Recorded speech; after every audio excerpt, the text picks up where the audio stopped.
तो पिछले हफ्ते शेयर बाजार ने जो किया, उसे देखकर तो अच्छे अच्छों के पसीने छूट गए होंगे, है ना? एक जोर का झटका। लेकिन आज हम इसी उथल-पुथल को मतलब पूरी तरह से चीर-फाड़ करके समझने वाले हैं और सबसे जरूरी बात, आगे करना क्या है, इसकी रणनीति भी बनाएंगे। हाँ, बाजार ने इन्वेस्टर्स को सच में विप्लैश दे दिया, मतलब चक्कर ही आ गए। लेकिन एक बात याद रखिए, घबराहट में नहीं, समझदारी में ही मौके छिपे होते हैं। तो चलिए साथ मिलकर बनाते हैं अपना सर्वाइवल गाइड कि अब आगे क्या करना है। तो सबसे पहले ये समझते हैं कि इस हफ्ते बाजार में हुआ क्या था। ये जो पूरा ड्रामा था 5 दिनों का, चलिए इस रोलर कोस्टर राइड को जरा पास से देखते हैं। हफ्ते की शुरुआत तो सच कहूं काफी डरावनी थी।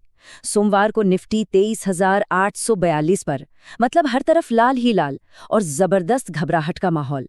लेकिन फिर शुक्रवार तक आते आते पूरा खेल ही पलट गया।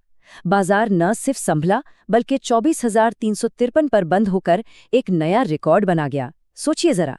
और हाँ, सेंसेक्स की कहानी भी बिल्कुल ऐसी ही थी। लेकिन इस पूरे तूफान के बीच कुछ ऐसी कंपनियां भी थी जिनकी नाव बिल्कुल नहीं डूबी।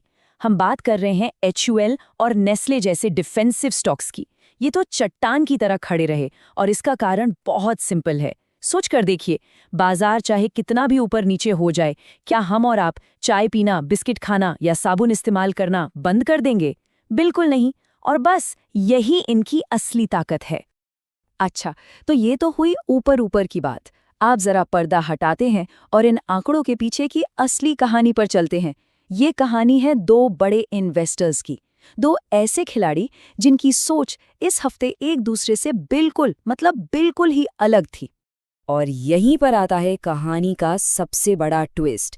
एक तरफ थे विदेशी निवेशक यानी FIIs जो जमकर खरीदारी कर रहे थे, और दूसरी तरफ हमारे अपने घरेलू इंस्टीट्यूशनल निवेशक यानी DIIs जो बाजार से पैसा निकाल रहे थे, मतलब सेलिंग कर रहे थे।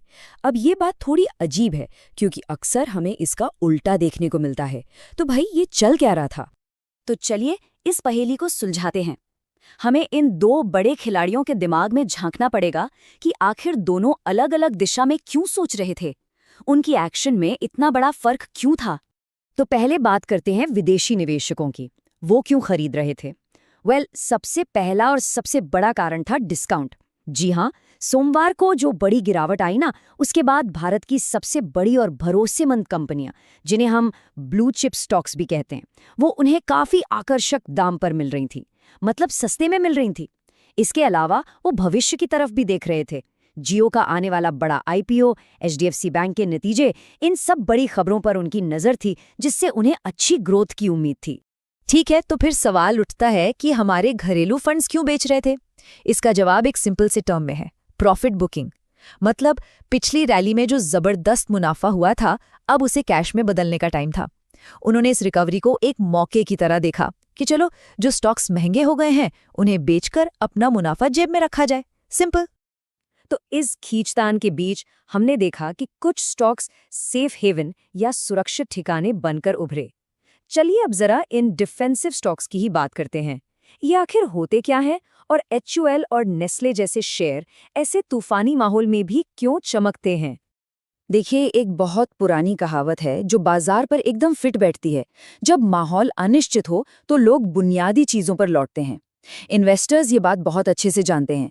इकोनॉमी चाहे ऊपर जाए या नीचे, लोग अपनी रोजमर्रा की जरूरतें तो पूरी करेंगे ही। और बस इसीलिए ऐसी कंपनियों के शेयर तूफान में एक मजबूत लंगर की तरह काम करते हैं, जो आपकी नाव को डूबने से बचाते हैं।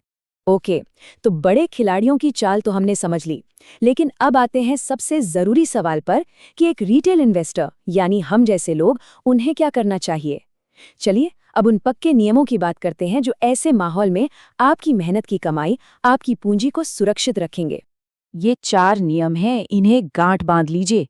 नियम नंबर 1, फोमो से बचे, मतलब फियर ऑफ मिसिंग आउट से। अरे भाई, शुक्रवार की तेजी देखकर सोमवार को आंख बंद करके बाजार में कूद नहीं जाना है। रुकिए, बाजार को संभलने का मौका दीजिए। दूसरा, कच्चे तेल यानी क्रूड ऑयल पर पैनी नजर रखें। अगर ये $100 के ऊपर है तो समझ लीजिए कि बाजार में उथल पुथल जारी रहेगी। तीसरा, और ये बहुत ज़रूरी है, हमेशा एक सख्त स्टॉप लॉस लगाइए। मतलब पहले से तय कर लीजिए कि आप कितना नुकसान सह सकते हैं। वो लेवल आते ही अपनी पोजीशन से निकल जाइए। ये आपके लिए एक सेफ्टी नेट है।